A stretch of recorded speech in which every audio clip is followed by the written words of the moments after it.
మరణత. దేవునికి మహిమ కలుగునుగాక. దైవలక్షణముల స్తుతి. దేవా, నీవు పరిశుద్ధుడివై ఉన్నావు. అందుచేత లోకములో పాపమున్నప్పటికీ పరిశుద్ధత కూడా ఉన్నది. వర్ష జలములలో కాయలలో పరిశుభ్రత కనపడుచున్నది. మనుషులలో పాపమున్నప్పటికీ పరిశుద్ధత కూడా ఉన్నది. గనుక నీకు నమస్కారములు. దేవా, నీవు శక్తివై ఉన్నావు.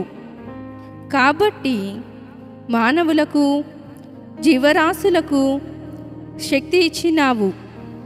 గనుక వారు నడవగలరు, పనిచేయగలరు. గనుక నీకు మంగళ స్తోత్రములు. దేవా, నీవు సర్వవ్యాప్తివై ఉన్నావు.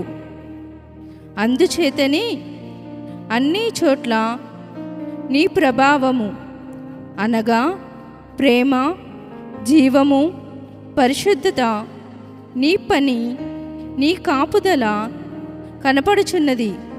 గనుక నీకు నిత్య మంగళ స్తుతులు. దేవా, నీవు నిరాకారుడవై ఉన్నావు.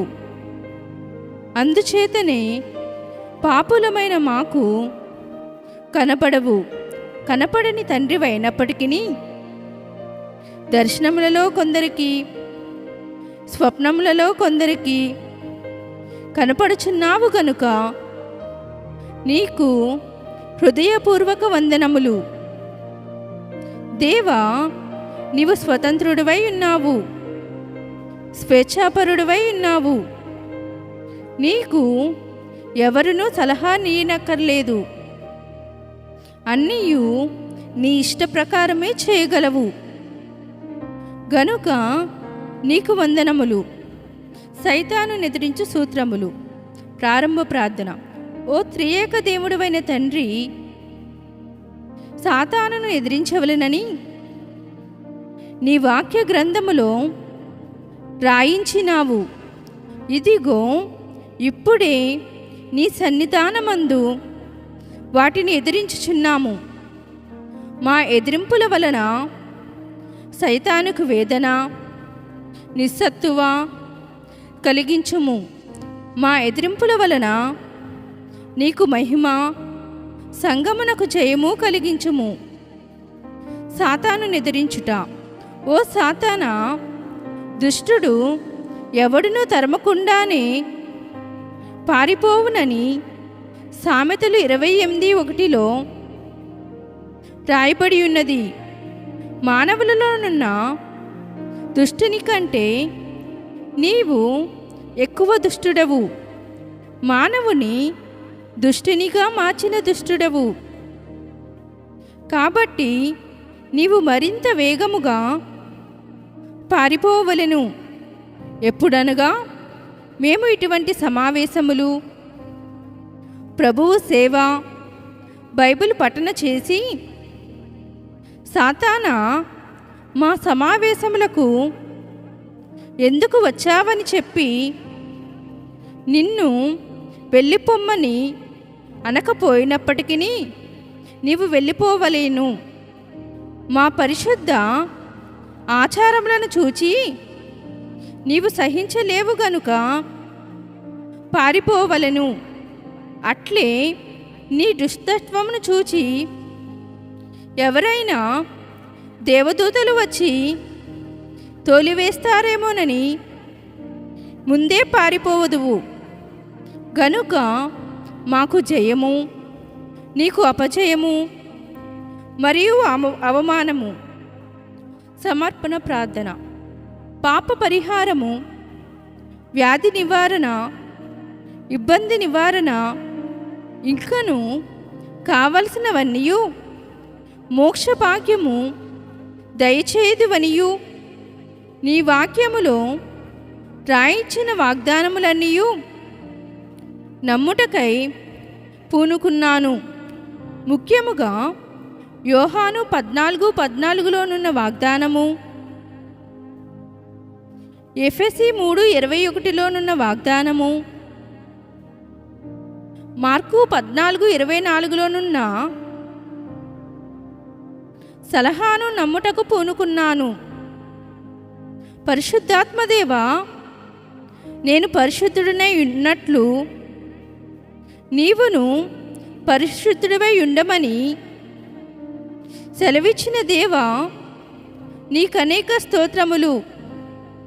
ప్రతి పాపము నుండి నన్ను దూర్పరచుము, శోధనలోనికి నన్ను రానీయకుము. రాకడ ప్రార్థన. ఒక గ్రామములో ఇంటి యజమానుడు తన కుమారునికి వివాహము ఏర్పరచును.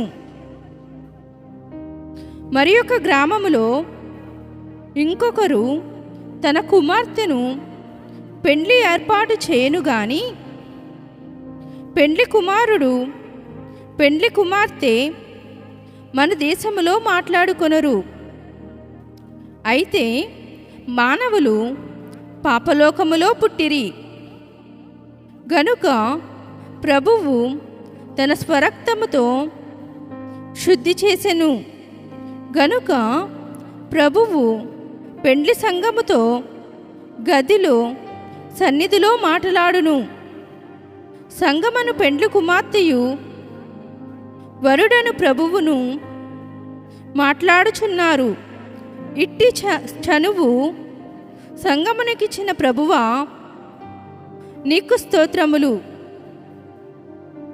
ఆమేన్. నిర్గమాకాండము 14వ అధ్యాయం.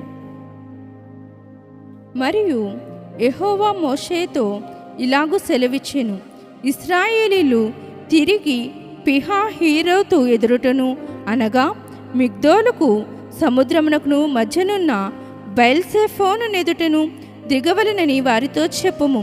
దాని ఎదుట సముద్రమునొద్ద వారు దిగవలెను. ఫరో ఇశ్రాయేలును గూర్చి వారు ఈ దేశములో చిక్కుబడి ఉన్నారు, అరణ్యము వారిని మూసివేసినని అనుకొనును. అయితే నేను ఫరో హృదయమును కఠినపరచెదను, అతడు వారిని తరుముగా నేను ఫరో వలనను అతని సమస్త సేన వలనను మహిమ తెచ్చుకొందును. నేను యెహోవానని ఐగుప్తీయులందరూ తెలుసుకొందురనెను. వారు అలాగూ దిగిరి. ప్రజలు పారిపోయినట్టు ఐగుప్తు రాజునకు తెలుపబడినప్పుడు ఫరో హృదయమును అతని సేవకుల హృదయమును ప్రజలకు విరోధముగా త్రిప్పబడి, మనము ఎందుకిలాగు చేసితిమి, మన సేవలో నుండకుండా ఇశ్రాయేలీలను ఎందుకు పోనిచ్చితిమి అని చెప్పుకొనిరి. అంతటా అతడు తన రథమును సిద్ధపరచుకొని తన జనమును తనతో కూడా తీసుకుని పోయిను. మరియు అతడు శ్రేష్టమైన 600 రథములను, ఐగుప్తు రథముల అన్నిటినీ, వాటిలో ప్రతి దాని మీద అధిపతులను తోడుకుని పోయిను. యెహోవా ఐగుప్తు రాజైన ఫరో హృదయమును కఠినపరపగా అతడు ఇశ్రాయేలీలను తరిమెను. అట్లు ఇశ్రాయేలీలు బలిమి చేత బయలు వెలుచుండిరి. ఐగుప్తీయులు అనగా ఫరో రథముల గుర్రములన్నీయు అతని గుర్రపు రౌతులు అతని దండును వారిని తరిమి బయల్సెఫోను ఎదుటనున్న పిహహీరోతునకు సమీపమైన సముద్రము దగ్గర వారు దిగియుండగా వారిని కలుసుకొనిరి. ఫరో సమీపించుచుండగా ఇశ్రాయేలీలు కన్నులెత్తి ఐగుప్తీయులు తమ వెనుక వచ్చుట చూచి మిక్కిలి భయపడి యెహోవాకు మొరపెట్టిరి. అంతటా వారు మోషేతో, ఐగుప్తులో సమాధులు లేవని ఈ అరణ్యములో చచ్చుటకు మమ్మను రప్పించితివా? మమ్మను ఐగుప్తులో నుండి బయటికి రప్పించి మమ్మను ఇట్లు చెయ్యనేలా? మా జోలికి రావద్దు, ఐగుప్తీయులకు దాసులు మగుమని ఐగుప్తులో మేము నీతో చెప్పిన మాట ఇదే కదా. మేము ఈ అరణ్యమందు చచ్చుట కంటే ఐగుప్తీయులకు దాసుల మగుటయే మేలని చెప్పిరి. అందుకు మోషే, భయపడకుడి, యెహోవా మీకు నేడు కలుగచేయు రక్షణను మీరు ఊరక నిలుచుండి చూడిడి. మీరు నేడు చూచిన ఐగుప్తీయులను ఇక మీదట మరి ఎన్నడూనూ చూడరు. యెహోవా మీ పక్షమున యుద్ధము చేయును, మీరు ఊరకయే ఉండవలెనని ప్రజలతో చెప్పెను. అంతలో యెహోవా మోషేతో, నీవేళ నాకు మొరపెట్టుచున్నావు? సాగిపోవుడి అని ఇశ్రాయేలీలతో చెప్పుము. నీవు నీ కర్రను ఎత్తి ఆ సముద్రము వైపు నీ చెయ్యి చాపి దాని పాయలుగా చేయుము. అప్పుడు ఇశ్రాయేలీలు సముద్రము మధ్యను ఆరిన నేల మీద నడిచిపోవుదురు. ఇదిగో నేనే ఐగుప్తీల హృదయములను కఠినపరచుదును. వారు వీరిని తరుముదురు. నేను ఫరో వలనను అతని సమస్త సేన వలనను అతని రథముల వలనను అతని గుర్రపు రౌతుల వలనను నాకు మహిమ తెచ్చుకొందును. నేను ఫరో వలనను అతని రథముల వలనను అతని గుర్రపు రౌతుల వలనను మహిమ తెచ్చుకొనున్నప్పుడు నేను యెహోవానని ఐగుప్తులు తెలుసుకొందురనెను. అప్పుడు ఇశ్రాయేలీయుల ఎదుట సమూహమునకు ముందుగా నడిచిన దేవదూత వారి వెనుకకు పోయి వారిని వెంబడించెను. ఆ మేఘస్తంభము వారి ఎదుట నుండి పోయి వారి వెనుక నిలిచెను. అది ఐగుప్తీయుల సేనకు ఇశ్రాయేలీయుల సేనకు నడుమ ప్రవేశించెను. అది మేఘము గనుక వారికి చీకటి కలిగెను. కానీ రాత్రి అది వీరికి వెలిగిచ్చెను గనుక ఆ రాత్రి అంతయు ఐగుప్తీయుల సేన ఇశ్రాయేలీయులను సమీపింపలేదు. మోషే సముద్రము వైపు తన చెయ్యి చాపగా యెహోవా ఆ రాత్రి అంతయు బలమైన తూర్పు గాలి చేత సముద్రమును తొలగించి దానిని ఆరిన నేలగా చేసెను. నీళ్లు విభజింపబడగా ఇశ్రాయేలీయులు సముద్రము మధ్యను ఆరిన నేల మీద నడిచిపోయిరి. ఆ నీళ్లు వారి కుడి ఎడమ ప్రక్కలను వారికి గోడవలే నుండెను. ఐగుప్తీయులను ఫరో గుర్రములను రథములను రౌతులను వారిని తరిమి సముద్ర మధ్యమున చేరిరి. అయితే వేకువ చామున యెహోవా ఆ అగ్ని మేఘమయమైన స్తంభము నుండి ఐగుప్తీయుల దండు వైపు చూచి ఐగుప్తీయుల దండును కలవరపరిచి వారి రథ చక్రములు ఊడిపడినట్లు చేయగా వారు బహు కష్టపడి తోలుచుండిరి.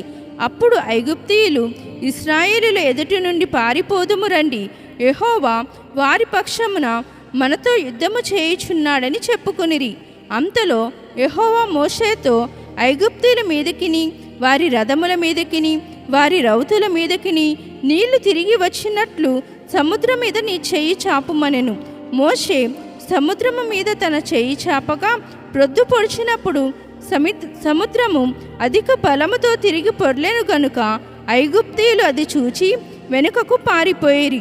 అప్పుడు యెహోవా సముద్రము మధ్యను ఐగుప్తీయులను నాశనము చేసెను.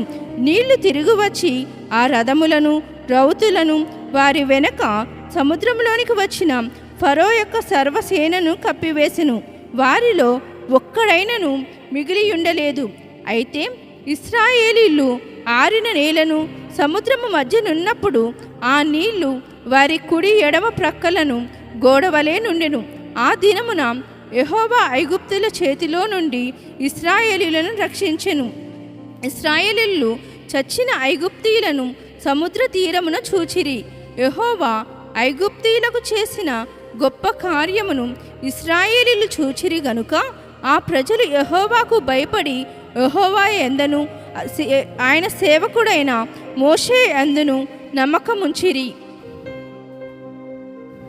ప్రార్థన. తండ్రి, మమ్మను లోకములో నుండి పాపము నుండి సైతాను నుండి తప్పించుచున్న తండ్రి, నీకు వందనములు. పిశాచి శోధననే మాకు అనుభవ అంతస్తుగా మార్చిన పరమజనక నీకు నమస్కారములు. మాకు ఈ లోకములో కలిగే ప్రతి శ్రమను మా అంతరంగములకు అనుభవ హారముగా వేయుటకు నేటి దినము మాతో మాట్లాడుమని యేసు నామమున వందించుచున్నాము. ఆమేన్. అంతరంగ ఆభరణములు. ఐగుప్తీయులు మొదటిది వెండి నగలు, రెండవది బంగారు ఆభరణములు. ఇశ్రాయేలీయులు మొదటిది అడుగుట, రెండవది తీసుకొనుట చేసిరి. అందుకు దేవుడు మొదట కటాక్షము, రెండవ చొరవ కలిగించెను. వెండి, బంగారము, వస్త్రములు ఇంకను తమకు కావలసినవి అన్నీయు ఇశ్రాయేలీయులు ఐగుప్తుల నుండి దోపుడుగా తీసుకొనిరి. దేవుడు ఇశ్రాయేలీయులతో చెప్పినది ఏమనగా, ఐగుప్తీయులను వెండి బంగారు నగలను అడిగి తీసుకొనిడి గాని ఇశ్రాయేలీయులు ఆ రెండూ గాక వస్త్రములు ఇతర వస్తువులను కూడా అడిగిరి. అది వారి గడుసుతనము. అంతకు పూర్వము ఇశ్రాయేలీయులు గొప్ప మొరపెట్టిరి, అందువలన వారికి విడుదల. అంతకు పూర్వము హింసలు కలిగినవి. ఐగుప్తీయులకు ఇశ్రాయేలీయుల ఎడల కటాక్షము ఎప్పుడు కలిగినది? మొదటిది శోధన, రెండవది బానిసత్వము, మూడవది కష్టాలు అనుభవించిన తర్వాత ప్రతిరోజు మనకు కలిగే శోధనల్లో సులువుగా పాపములో పడిపోవటం ఉన్నది. గనుక పిశాచి నన్ను శోధించుట, నేను పడుట ఇదేమీ బాగాలేదు. ప్రభువా, మమ్మును త్వరగా నూతన యెరూషలేమునకు తీసుకుని వెళ్ళము. మా బ్రతుకంతా పిశాచికి బానిసత్వము వలెనున్నది. గనుక త్వరగా రమ్ము ప్రభువా అని ప్రార్థన చేయవలెను. మనకిష్టము లేని పాపము చేయుటను గుర్చి పై విధముగా ప్రార్థించవలెను. మూడవది, మా కష్టముల నుండి తప్పించు ప్రభువా, త్వరగా రమ్ము. బానిసత్వము నుండి మనము విడుదల పొందుటకు ఇప్పుడు ప్రభువు రావలెను. స్త్రీలను సాధారణముగా నగలు అడుగరు, వారు ఇయ్యరు. ఏవి ఇయ్యరో అవే దేవుడు వారికి ఇప్పించెను. ఇశ్రాయేలీలు మరలా రారు అని తెలిసియుండియు ఐగుప్తీయులు వారి మీద గల ప్రేమ చేత నగలు ఇచ్చిరి. పెండ్లి కుమార్తె ఇక్కడుండగానే ఆత్మీయ నగలు ధరించుకొనవలెను, ఇక్కడే సిద్ధపడవలెను. ఇశ్రాయేలీలు నిజముగా వారిని దోచివేయలేదు గాని ప్రజలే ఇచ్చివేసిరి. ఇది ఒక రకమైన దోపిడి. మొదటిది, నిజముగా మనము పెండ్లి కుమార్తె వరుసలో వెళ్ళవలనంటే మనకు అక్కడికి వెళ్ళుటకు అవసరమైనవన్నీ ఈ లోకములోనే ప్రభువు అనుగ్రహించును. ఆ లోకమునకు తగినవి ఇక్కడే ఇచ్చును. ఇశ్రాయేలీలు తమతో తెచ్చుకున్న వెండి బంగారు నగలు వారు అరణ్యములో డేరా వేసినప్పుడు ఆ దేవాలయములో అవసరమైన పాత్రలకు ప్రధాన యాజకుడు తాను ధరించుకుని పతకమునకు దేవాలయమునందలి సామానులకు వాడుకొనిరి. రెండవది, దావీదు యుద్ధములు చేసి అన్యరాజులను ఓడించి వెండి బంగారములను తెచ్చి ఆ బంగారమును పరిశుద్ధ దేవాలయమును కట్టుటకు దానిలోని సామానులకు ఉపయోగించెను. సొలొమోను ఆ పనిని పూర్తి చేసెను. మూడవది, సౌలు అన్యుడు, దేవుని సంఘమును పాడు చేయువాడు. అయినను దేవుడు అతనిని పట్టుకొని దేవుని సంఘమును బాగు చేయుటకు వాడుకొనెను. నాలుగవది, దేవాలయంలోని ప్రతి వారిలోనూ పాపములున్నవి, అనగా పిశాచికి సంబంధించినవి మనకు కలువు గనుక ఈ స్థితిలో మనము నూతన యెరూషలేమునకు తగము. అయినను ప్రభువు మనలను ఇట్టి వాటి నుండి విడిపించి నూతన యెరూషలేమునకు తీసుకుని వెళ్ళగలరు. వారు తమ నగలు ఇచ్చినప్పుడే దేవుడు వారిని వాడుకున్నాడు. అలాగే మన హృదయములను దేవునికి ఇచ్చినప్పుడే మనలను వాడుకొనగలడు. తండ్రి, అన్యజనుల బంగారమును నీవు వాడుకున్నావు, నీ సంఘమును హింసించే వాణిని నీవు వాడుకున్నావు. గనుక లోపములు గల నన్ను కూడా నీవు శుద్ధి చేసి వాడుకొనుము అని ప్రార్థించవలను. శోధనలు 3 రకములు. దాని విరుగుడు దైవ సన్నిధియే.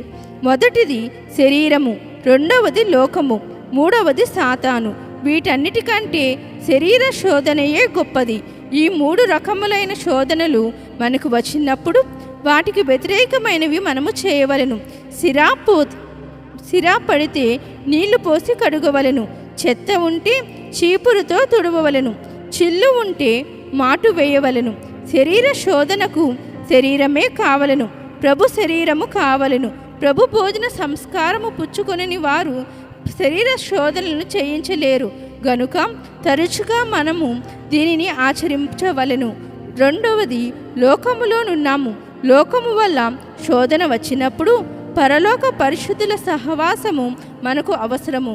వారితో సహవాసము చేయవలెను. మూడవది, సాతాను వలన కలిగే శోధనను చేయించుటకు పరిశుద్ధాత్మను పొందవలెను. నాలుగవది, శ్రమలు. వీటిని సహించుకొనుట వల్ల జయము కలుగును. మన శ్రమలన్నిటినీ ప్రభువు శిలువపై వేయవలెను. యాకోబు 1:12లో శోధనలను శ్రమలను సహించువారెవరో వారు నూతన యెరూషలేములో ఒక ఆభరణముగా నుందురు. దీవెన. అలాగూ పెండ్లి కుమారునికి విలువైన ఆభరణములుగా ఉండు ధన్యత నేటి దిన ధ్యానము ద్వారా ప్రభువు మీకు దయచేయును గాక. ఆమేన్. పరలోక ప్రార్థన. పరలోకమందున్న మా తండ్రి, నీ నామము పరిశుద్ధపరచబడుగాక. నీ రాజ్యము వచ్చునుగాక. నీ చిత్తము పరలోకమందు నెరవేర్చున్నట్లు భూమి యందును నెరవేరునుగాక. మా అనుదిన ఆహారము నేడు మాకు దయచేయము. మా ఎడల అపరాధములు చేసిన వారిని మేము క్షమించి ఉన్న ప్రకారము మా అపరాధములు క్షమించుము.